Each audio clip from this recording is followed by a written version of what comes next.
what are you actually going to be doing? It's one thing to talk about it. It's another thing to actually show you. So that's what I'm going to do next. What I have in front of me is a simple no-code builder called make.com. You guys can see it right over here. I'm going to show you how to automate a very simple but very common business use case, which is responding to inbound emails. And I'll show you how I put together a flow in literally 5 minutes. I use this example all the time. Anybody that watches my channel will have seen it before, but simple automations like this can literally improve the revenue of the company that is using it by 100% or more, assuming that the business is primarily inbound.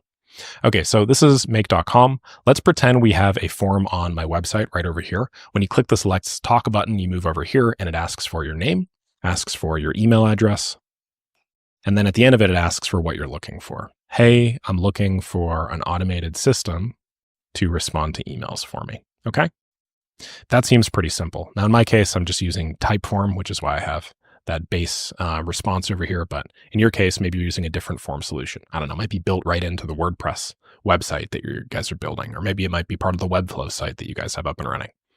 All I need to do is click create a new scenario. Then I need to go to Typeform. And in my case, I'm going to be using the list responses module to grab that. Then I need to do my Typeform connection. That's going to open up an account window for me that will ask to read through my Typeform information and then get everything it needs in order to connect. I'm now connected to Nick's Typeform. The form that I'm going to be taking, if you look at the title here, it's called My New Form. And then down below, all I'm going to do is set the limit to 1 and click Save. Now, if I click this Run Once in the bottom right-hand corner, what it's going to do is it's going to go and extract the form inputs from my Typeform.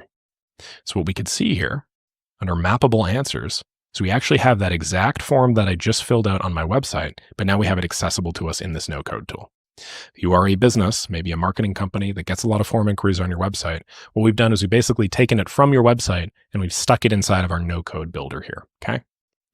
Next up is I'm going to implement AI into my process to take some of that information and then use it to respond to that email.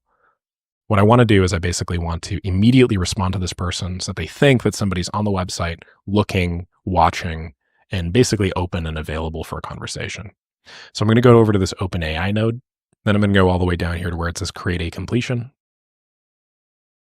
What this is now going to do is this is going to connect to OpenAI. In my case, I've already made the connection. If you guys want to make the connection, just head over to add. What you need to do is you need to grab an API key. Now that may sound scary because it's a 3-letter acronym, but it's very easy to do. Just click that link